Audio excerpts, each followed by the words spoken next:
आज मैं आप लोग को पाश्चात्य काव्य शास्त्र पढ़ाने जा रही हूँ। पाश्चात्य काव्य शास्त्र के अंतर्गत प्लेटो का समीक्षा सिद्धांत पर अपने विचार व्यक्त कर रही हूँ।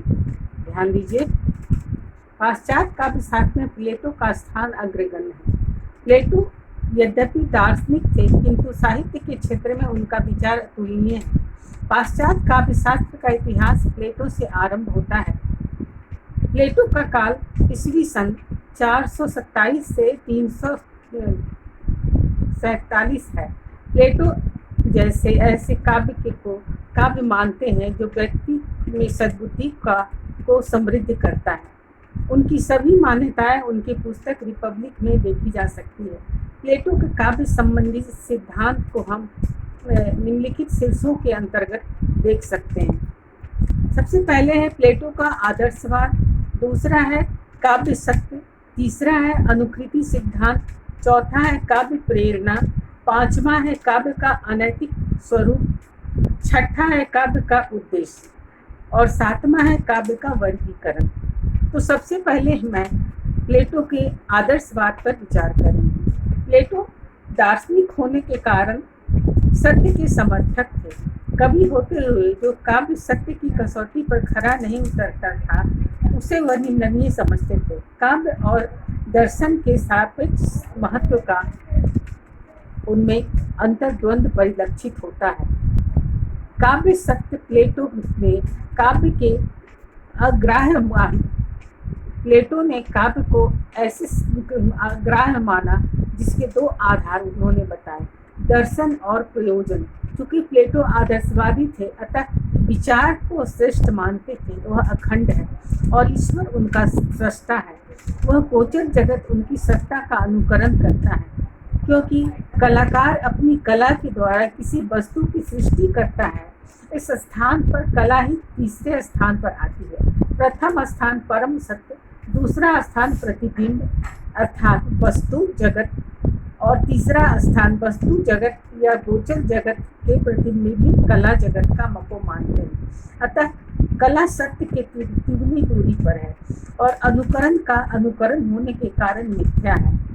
अनुकृति सिद्धांत के अंतर्गत प्लेटो कहते हैं कि संसार का प्रत्येक वस्तु वह नित्य स्वरूप है जो ईश्वर निर्मित है, दूसरा वह जिसका निर्माण मनुष्य करता है और तीसरा वह जिसे देखकर कलाकार कला का निर्माण करता है। इसलिए कलाकार की रचना यथार्थ से तीसरे स्थान पर है। अतः कला नकल की नकल होने के कारण मिथ्या है। इस प्रकार प्लेटो के अनुसार प्रत्येक जगत यथार्थ और ईश्वर उसका सृष्टा है।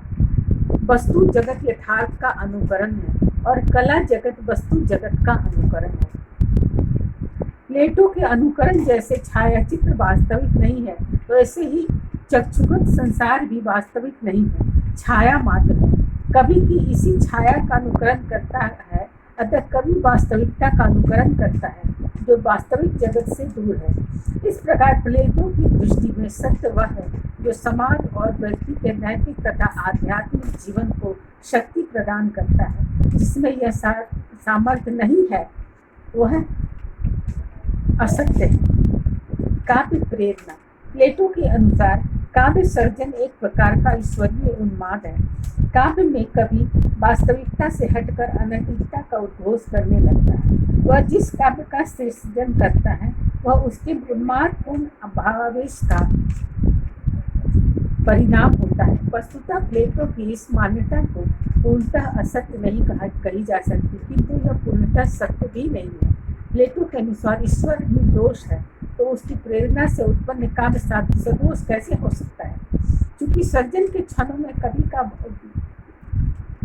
का काव्य लोक से संपर्क टूट जाता है। वह एक प्रकार से आत्मलीन हो जाता है। प्लेटो का उन्माद कवि की इसी स्थिति का को उजागर करता है।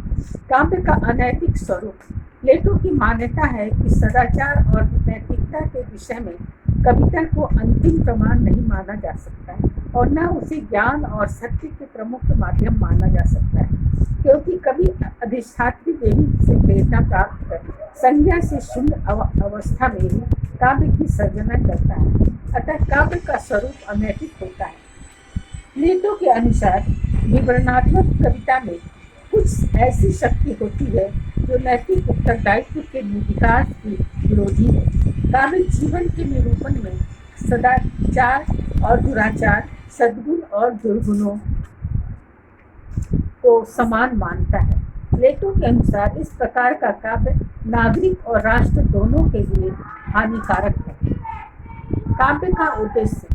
प्लेटो के अनुसार काव्य का उद्देश्य मनोरंजन नहीं बल्कि मानव चरित्र का प्रमाणित करना एवं निर्माण करना है, साथ ही आत्मा की शक्तियों को प्रकाश में लाना तथा मनुष्य को अपना जीवन श्रेष्ठ बनाने में जगत को पुनर्निर्माण करने योग्य बनाना है। कवि यदि शिक्षा नहीं प्रदान कर सकता तो उसका मूल्य नहीं है। निष्कर्षतः काव्य का प्रयोजन सत्य का उद्घाटन, मानव कल्याण तथा राष्ट्र उन्नयन है। प्लेटो रिपब्लिक में लिखते हैं जिसका हिंदी रूपांतरण है, हमें उन्हीं कलाकारों को खोजना चाहिए जो कि अपनी प्रकृति की अच्छाई अथवा उन्मत्ता में से ही सौंदर्य और आदर्श को कर सके, ताकि हमारे नवयुवक जो कि स्वस्थ स्थान पर रहने के लिए व्यक्तियों के समान है, अनवरत रूप से अच्छाई से प्रभावित हो सके। काव्य का वर्गीकरण। प्लेटो ने काव्य के 3 मुख्य भेद बताए।